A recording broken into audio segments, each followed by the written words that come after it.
We love bats. They eat mosquitoes. They help clean up the air.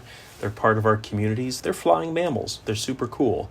They tend to carry rabies, and therefore they should never be touched under any circumstances by anyone, except someone who's there under an official health capacity from Public Health Seattle, King County. Bats, whether they are flying or still, whether they look healthy or sick, they should never ever be touched by anyone.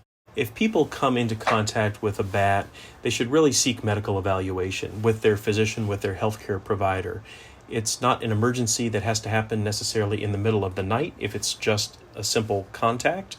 Certainly if it's a bite or a scratch, I want that person to see a medical provider as soon as possible, even if it's not convenient. So seeing a healthcare provider is the right way to go at your very soonest convenience, certainly within a day. And you also have a great resource in Public Health Seattle, King County, which does staff a telephone line to help give advice to people who can't get in with their provider, or to the healthcare providers themselves if they want guidance on what to do next. If someone is bitten or scratched or licked by a rabid animal, especially a bat, they are at risk of developing rabies. Without treatment over a period of weeks or months, rabies can be extremely dangerous and fatal. The good news is that we have excellent treatment if we just act on it.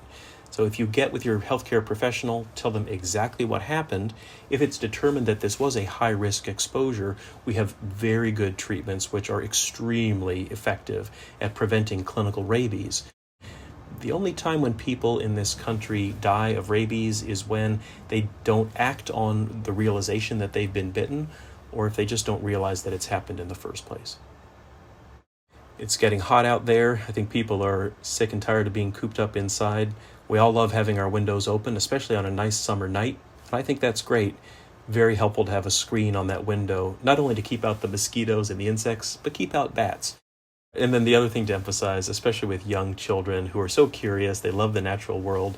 They may see a bat in the yard, in the street. They may have a eagerness to go touch it. We should teach our kids to leave any wild animal alone and not to touch it. And that if they do, they won't be punished, but that they need to tell their parents so that parents can act on that and get them in with their pediatrician.